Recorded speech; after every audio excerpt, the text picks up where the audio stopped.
Satreskrim Polres Aro amankan 2 remaja penyiram oli di Dobo. Satuan Reserse dan Kriminal Polres Kepulauan Aro mengamankan 2 orang remaja berinisial DK 17 tahun dan JR 15 tahun setelah nekat menyiram oli bekas di sejumlah titik jalan utama Kota Dobo, Kabupaten Kepulauan Aro. Aksi berbahaya yang dilakukan atas dasar balas dendam ini mengancam keselamatan pengguna jalan dan kini menyeret kedua pelajar tersebut ke ranah hukum dengan ancaman penjara hingga 9 tahun. Kasat Reskrim Polres Kepulauan Aro, Holmes J.D. Batubara mengungkapkan bahwa motif utama aksi ini adalah sakit hati. Pelaku utama DK mengaku pernah terjatuh di depan SMP 1 Dobo seminggu sebelumnya.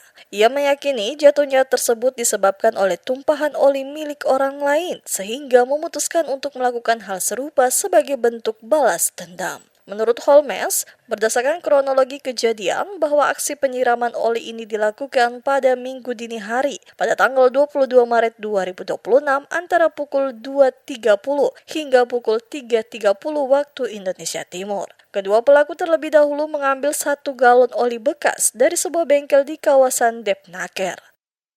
Tanggal 22 Maret 2026 dini hari sekitar pukul 2:30 atau sampai pukul 3:30 pagi ada 2 pelaku yang dimana melakukan penyiraman oli di seputaran Kota Dobo, di jalan sekitaran Kota Dobo.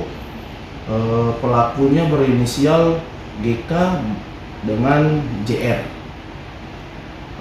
Pelaku berumur, yang inisial GK berumur 17 tahun dengan yang inisial JR umur 15 tahun.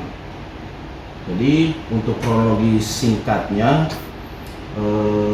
para pelaku mengambil oli di satu bengkel di Depnaker yang dimana jumlah olinya tersebut sebanyak 1 galon air.